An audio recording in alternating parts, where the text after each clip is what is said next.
Okay. Next, we have business from City Council. We will start with Councilmember Buckland.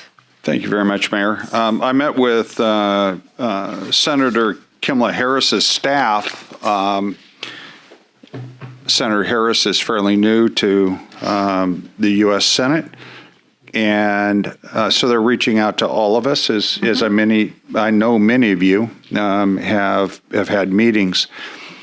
I think it's important that we're able to meet and ask for certain things, and I know that my list ran about half an hour long of different things that we would need, but certainly on the forefront is support for infrastructure to include our water, sewer, the safety of our levees, our transportation needs, and I went on down the list, and I would bore y'all with that half-hour rendition of what I gave staff for that.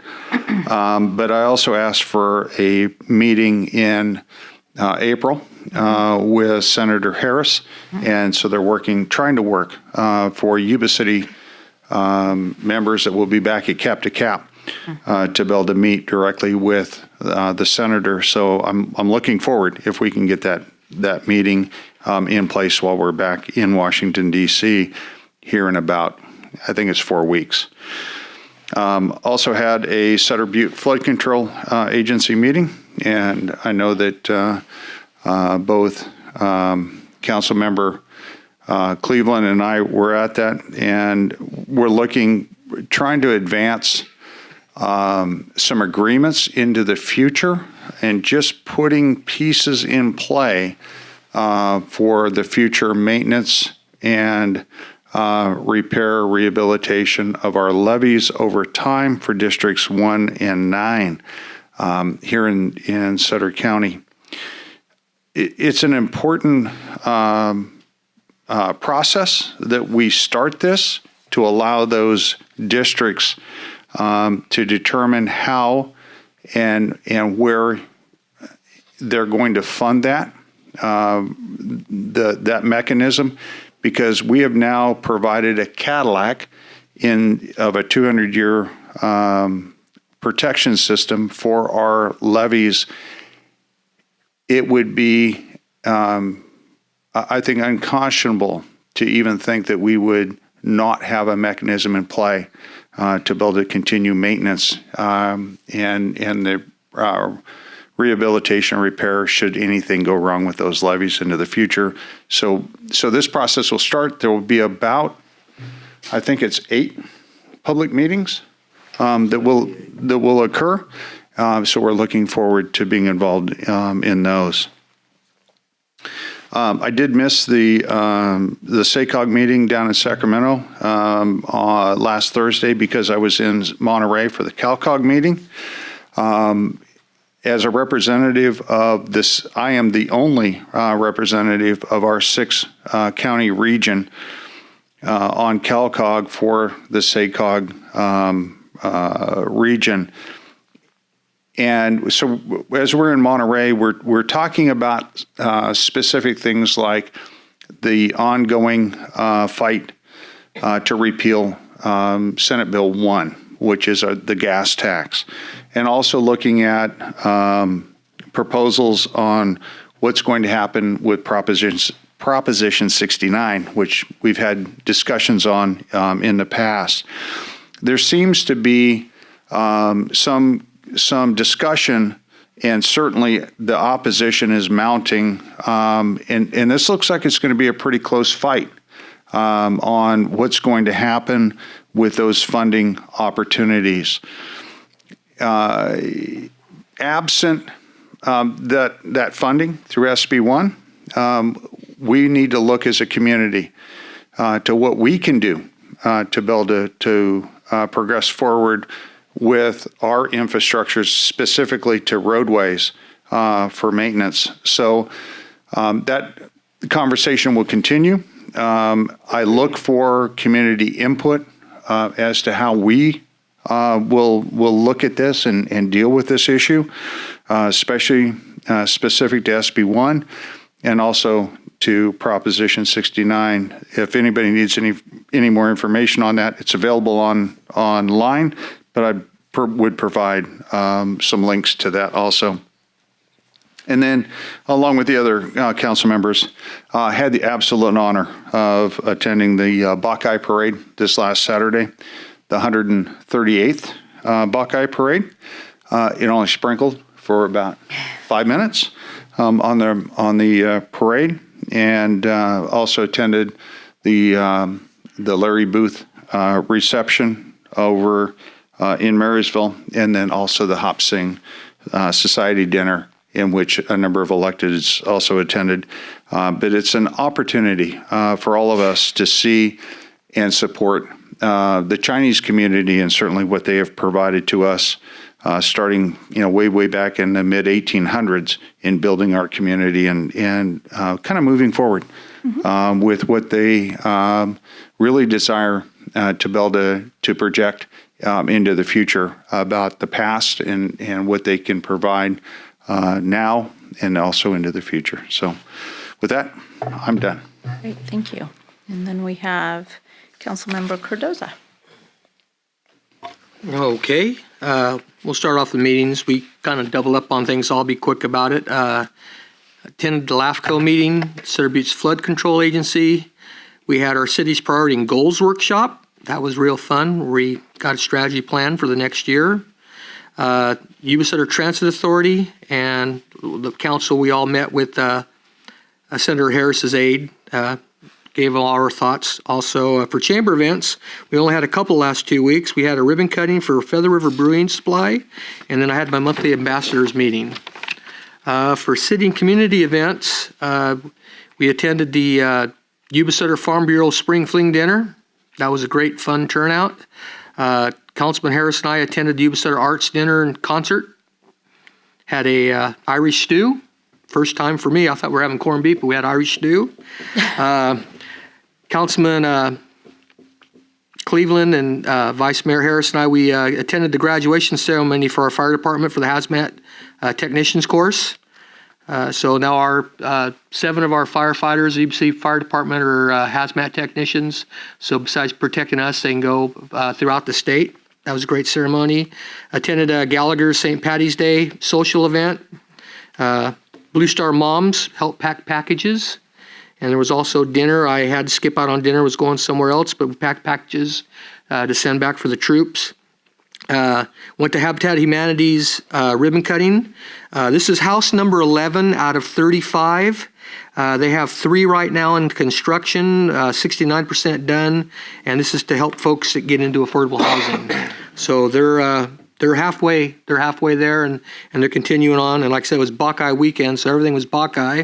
So I need to, and then I just would like to give a special thanks to Mark Boomgarden and Valley Truck and Tractor for loaning us the Gators for the parade. It's always fun riding. Anyway, thank you very much. Thank you. We've got Councilmember Cleveland. Yes, it was very busy last couple of weeks. I will say the first one, I started off, I think it was on the 8th or something, with Regional Water Authority, going down and trying to advocate for preserving our water and just conjunctive use, how they're going to, sometimes you have to take it from one area to help another because they don't have it, but then they have surface water, but they don't have groundwater abilities. And so you figure out how to accommodate making water available for different times of the year. And then, of course, there's advocacy on bills for or against creating our own bills to make sure that the state does not impose regulations on us without our input and fight back on most of the time. And mostly it's fighting, trying to keep it a local decision rather than the state of California just coming in and saying, hey, this is what you're going to do. And there's been some successes, some not, but we're definitely having an impact. Then LAFCO, local area formation, I can't remember. I'm always forgetting that one. But it's has to do with special districts. Attended that meeting. Mosquito vector. I'm going to be taking actually a class. I think it's in this room or over at the, no, it's actually over at the Veterans Hall on mosquitoes and some of the chemicals they use. And I'm going to be learning it a little bit about that and in the depth of education on it. I do want to remind people, if you have mosquitoes, not this time of year, but as it gets into warmer time of year, you can call the mosquito vector. If you're going to have an outdoor event, they will come and spray your property, your area, inspect, and in advance to make sure you don't get eaten up. And that's pretty much anywhere in, especially Sutter County, which we advocate for. So you can do that, and they will be there. I was on a phone call for the Sacramento Valley Division League of California Cities. That is where all the cities in the state of California get together and do the same thing, type of a thing that we do with the Regional Water Authority. We review bills and things that the assemblymen and senators are putting forward, and actually even some of the stuff that the governor's office does. We review them, look at them in different categories, and try to decide whether they're good, bad, or absolutely ugly. And most of the time they're bad and ugly. So we are always having to figure out how to, there are different categories. You can say you can oppose unless amended. You can say support if amended, which is a softer way of saying the same thing, to where there's more good things than bad in it, just the nuances of support. And so we had our phone call this time, but we're going to be in April doing some very strong advocacy for and decisions on which bills to support or to fight. So we did have the goals and priorities setting that we had this last week on Tuesday, and we found out that according to last year's goals, the review is we're right on target. We have not gotten distracted with anything else, and that we actually have material improvement to the community based upon our priorities and goals. So we're going to double down on those priorities and add a few more efforts on it. And as you see around our community, there are good developments. Jobs are being created and redevelopment, and we're going to continue to advocate those directions. Yeah, a lot of meetings. And we had a special meeting after, also a closed session. Sutter Butte Flood Control Agency, as John Buckland said. Gil Sizer was canceled. The Yuba Center Transit Authority, we're talking about having to have electric buses in the future, the state of California.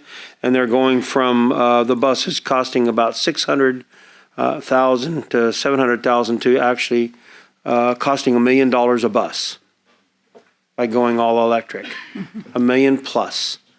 And we're just going, how in the world is that going to happen?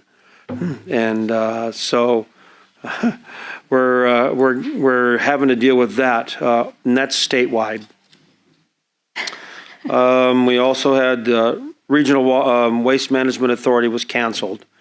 As I said, Spring Fling Farm Bureau fundraiser, that was a blast. The Buckeye Weekend, as was stated.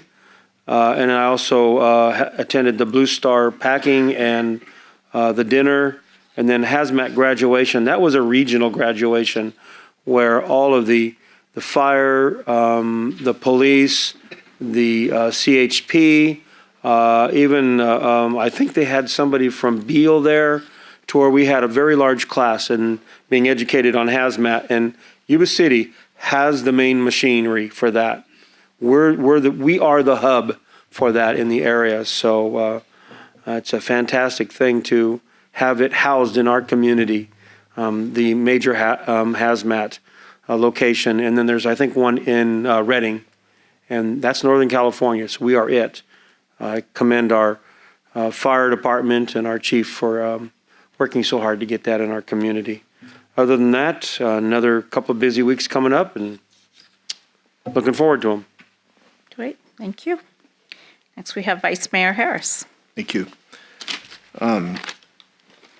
spent most of my time staring at the ceiling in my bedroom. My turn the barrel being sick with this flu that's going around. But I did manage to go to a few things, a lot of which has already been mentioned. I'll start with just echoing what Councilman Cleveland said about the hazardous material tech spec, if you will, class that we had at our city hosted out at the water treatment plant. There were literally people from all over California, especially Northern California. Some instructors came up from LA to train our people, and people from all over the place. And the fact that our city took a leadership role in that and is being recognized as such is commendable, and I was proud and happy to be there to show support for those folks. It's a 4-week class just to get to the point where we showed up, and then some of them extended on even further for 2 more weeks. And I know for a fact that it's not an easy feat to do that. So it takes a lot of work. There's the guys that you have blue or green foam coming across the highway and things are dying in your sight. They're the guys you call to mitigate that and take care of it. And so it's very, very important and relevant. So that's good. Again, Priority and Goals Workshop, we attended that, and I'm always impressed with our staff, our city manager, and our department heads and their staffs, the job that they do. And we get to spend all day sitting around a table just bouncing ideas back and forth and interacting with one another. Oftentimes it's kind of like this. We're at more of a formal setting, but when we get there and we roll up our sleeves and get to openly communicate and move things forward for the city, it's very encouraging, and I'm happy to be a part of that team with these folks. One thing, Bacchae was mentioned also, always a fun time. It's a very interesting thing. One thing that I noticed conspicuously present was Beale Air Force Base. They have several representatives, they're high-ranking colonels there. Andy Clark is currently our vice commander, and when Colonel Broadwell transitions to his new role in Washington, D.C., Colonel Clark will be taking over as our new Beale Air Force Base commander. Very good guy, very professional, and looking forward to seeing him around more, along with the rest of his staff. We also we're in the works, I believe it's the first meeting in April, Darren, where we're planning on recognizing and showing some appreciation for the fact that some local law enforcement leaders have taken over. One, Chief Chris Sachs over in Marysville, he's taking over, moved up in the slot, and he's now our Marysville police chief, and we want to have a reception for him at our next council meeting in April, recognizing him and showing our appreciation for him. I mean, we're literally... it's a Yuba City community. We all know that, and we all go by that. But now we're literally building a new bridge between the two cities, and I think it's very poignant and apropos to take advantage of that opportunity to show that partnership that we are looking forward to sharing with them moving forward. Also, my replacement over the California Highway Patrol, Rodney Ellison. He comes to us from down in headquarters command. He's taken over my chair about a month ago or so. So we're going to combine the two and have a little shindig out in the courtyard, if you will, next court meeting. The Farm Bureau, always a good time. I also met with Senator Harris's staff. I like the sound of that. But anyway, it was a joke. Come on. Anyway, she was very receptive and very, and anything we said, again, we beat her down with infrastructure and roads and flood control and everything else. And she just kind of took it all in, and I'm sure she's heard it before, but we're really pushing for that, and they're very open to anything that we want to bring forward and listen, so we can work together on making things happen for us. Let's see, I think that's about it, other than Yuba City Arts Bureau. Those folks always working hard. The main thing that's coming in the works is we're working on revamping and resurrecting our community fireworks display for 4th of July. I know that went way a long time ago. I think about 10 years ago when I was a kid, they shot them off the island in Ellis Lake. Now hopefully we're going to get something going for that, and a joint venture between the two counties in Marysville and Yuba City to shoot the fireworks somewhere near the boat dock and the river bottoms. We're hoping to do that, and it sounds like it could be a very good community and fun event. So that is it for now. Thank you very much. Thank you. All right, I'm not going to repeat a lot of it. Yeah. So, but I also did meet with Senator Harris's staff. Also requested a meeting while we're going to be in DC in April. So hopefully we'll hear back soon.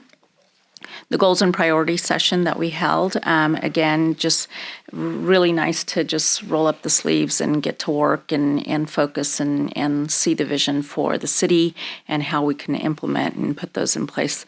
All of our city staff, directors, all the way down, and what I really enjoyed is having that special invite to all of our commissions. Our commissions are an integral part of what we do, and we go through, all of our interviews and appoint folks to our commissions, and it's really important that they are involved in our goals and priorities so that they can help make that vision and go out there and meet with the public and do what they need to do as commissioners. So that was really important, and I'm glad to see many of them there. We will hold another follow-up meeting with all of the commissioners and have them all attend so we can present the final product of those goals and priorities so that they know what's being viewed and how they can step up and do their part as commissioners. Bacchae Parade and festivities, beautiful cultural event. I think this year, just from the looks of it, seemed a lot larger in the past years. It was a really wonderful turnout. And just to have everybody come out and support the Chinese folks and as they support our community as well. So the Farm Bureau Sprinkling Dinner, lots of fun. And then we are also gearing up for the summer at City Hall. So we're getting there to get the applications from the students, do those interviews, and see how many students we get into this summer's program. We're hoping for a great turnout. It's an exciting program. I've been actually getting a lot of requests if older folks can get into this civic engagement. So maybe we'll have a nuance of how to get our adults involved in civic engagement and not just our high school students, but it's been a great program and I know it's being talked about. So let's see how it goes. Aside from that, I think Councilmember Buckland wanted to... Yeah, through the mayor. Our community is blessed to have individuals really add to the quality of life within our community, add to the growth of our young people, and certainly music is one of those components that is instrumental to growth of individuals. And we had a gentleman live here that provided about 35 years of his life to providing song and music, stuff that he wrote. He was self-taught, an inspiration to all of us, and someone that reached every level of our community from young to old. He passed away, and I would ask the mayor to close in the memory of John Carter III, who was a Yuba City resident, but also a hero to many through his song and inspiration to the growth of our community. Yeah. Okay, with that being said, we will close tonight, adjourn our meeting with memory of John Carter III, and so our meeting is closed for tonight.